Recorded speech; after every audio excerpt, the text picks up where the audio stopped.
Global happenings today. We communicate. We analyze global news. Stay tuned. Hello, great people. Welcome back to our channel. We're so excited to have you again. The sudden movement or cross-carpeting of PDP elected officers, especially the governors from the People Democratic Party to the APC, is quite shocking, especially considering the dismal performance of the APC. But yet, people are moving over there. Now, interestingly, one of the key stakeholders in PDP has decided to talk about the defection that took place in PDP some days ago, where we saw Okowa, who is a former vice presidential candidate of the People Democratic Party in the last election, 2023, and alongside Sharif, the governor of Delta State, both of them cross-carpeting to APC from PDP. He has spoken up about it. Nwabara has taken a position about it, and he had also revealed what is about to happen in APC as a result of all this defection that is ongoing, and has extended some accusation to Bola Ahmed Tinubu. Let's look into full details of what the chairman of the Board of Trustee, BOT, of the People Democratic Party, Adolphus Nwabara, has to tell Nigerians. Now, according to his reaction, he had opened up concerning the sudden defection of the party vice presidential candidate in the 2023 election, Ifeanyi Okowa, Delta State Governor Sharif, and several other PDP chieftains in Delta State to the All Progressive Congress APC. Nwabara stated that there is no cause for alarm over the defection, emphasizing that while the PDP would surely miss the defectors, it would not diminish the party's prospect for the 2023 elections. He described the defection as a blessing in disguise, predicting that the APC would eventually implode as a result of these defections. In his words, and I quote, he said, "The PDP will laugh last because very soon there will be an implosion in the APC. Those people joining the APC will soon want to displace the party members who have bailed the APC over the years. The displaced APC members will look for a way to go, and they will simply come over to the PDP." Nwabara, who was not surprised by the defection of these high-profile PDP figures, attributed it to several factors, including personal choice, loss of confidence in the electoral process, and a desire for a second term in office. In his word, he says, "It was expected. I think we should expect more, but there's nothing to worry about. That's politics. We long expected such defection, and we know the reason. Some are doing so for second term and some for protection." Despite the defection, Nwabara expressed confidence that the 2023 election would not be a smooth ride for the ruling APC, contrary to what he suggested were false hope within its leadership. He asserted that Nigerians who have suffered under APC policies and maladministration would use their votes wisely in 2027. In his words, he says, and I quote, he said, "It's a movement of the leadership and not the followership. Even at that, I have it on good authority that not all the leaders are moving to APC. At the fullness of time, Nigerians will decide the 2027 presidential candidate, not parties." Nwabara further discussed the lack of confidence in the electoral process, noting that defection to the ruling party were driven by concern over the transparency and fairness of the upcoming election.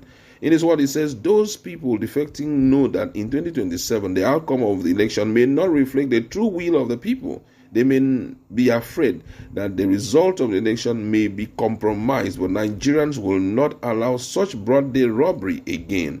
He stressed that the idea of the electoral body announcing results and asking aggrieved parties to go to court would no longer be tolerated. According to him, the former senator said, "The fear of the decampees is that the APC might want to use one or two states to the opposition to create the impression that the election was democratic. But the bitter truth is that the 2027 election will be between the APC and Nigerians, determined to rescue their country from political hijackers." Nwabara also reflected on the defection of Ijaw, a PDP chieftain, stating that the late Ijaw leader, Pa Edwin Clark, would have prevented such a situation from occurring. According to him, he says, "I really mourn the death of Edwin Clark because if he were to be alive, this political rascality in Delta wouldn't have taken place. Even though Clark was not a card-carrying member of the PDP, he would not be in support of the APC policies and government. Despite these challenges, Nwabara expressed confidence that the PDP would come out stronger as the remaining party members would work to rebuild the party into a dominant force ahead of the 2027 election. It is what he says: there's no stopping anybody who wants to leave the PDP. We know all their reasons. They border on protection and second term, but those who remain will support the ongoing genuine effort to rebuild the PDP into a winning force before 2027. Nwabara also accused President Bola Ahmed Tinubu of turning Nigeria into a one-party system, a development he warned could lead to tyranny and despotism, which he argued will pose a grave danger to democracy.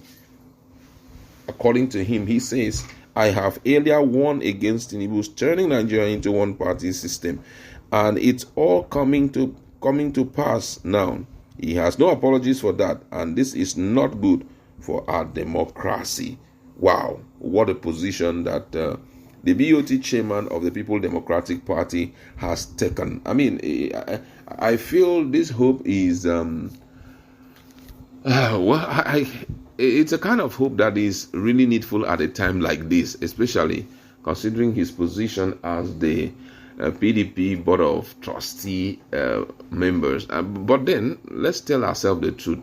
From all indications, some of the things he had made mention of, one of it being that most of them are running for protection. We all know Okowa is facing an issue in EFCC. We all know that.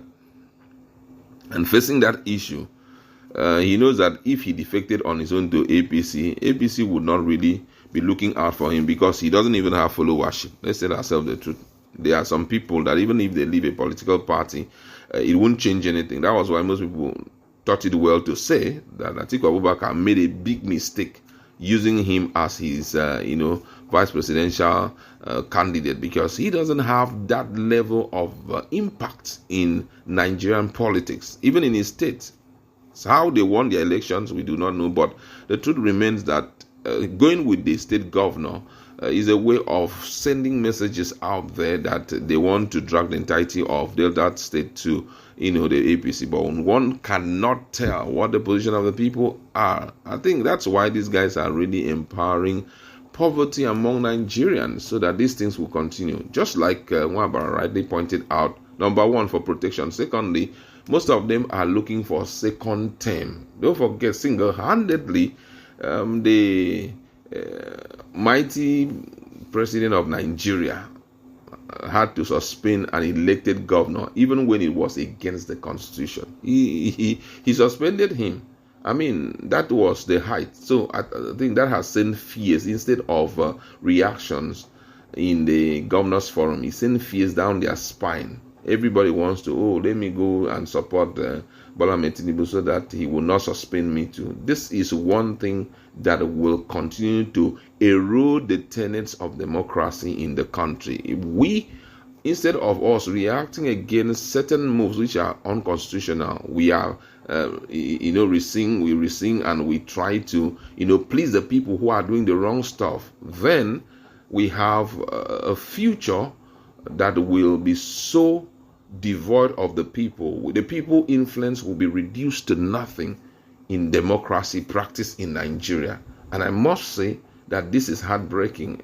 If the youth must wake up, I think this is the ideal time for us to wake up and ensure that we pick up a movement to support a particular leader, which we will do everything to ensure that such a leader gain dominance. We go beyond just the state level. We go, national level, come down to the state, local government level, because there is no president that will function well if the people who are working with him, especially the legislators and the judiciary, or apart from legislators and other executives working with him, are in other political party.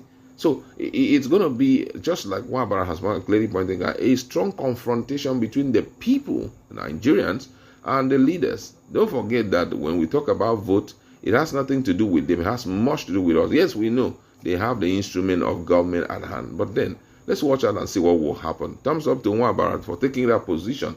That's a kind of eye-opener. Let's be hopeful that the youth will wake up and also do the needful.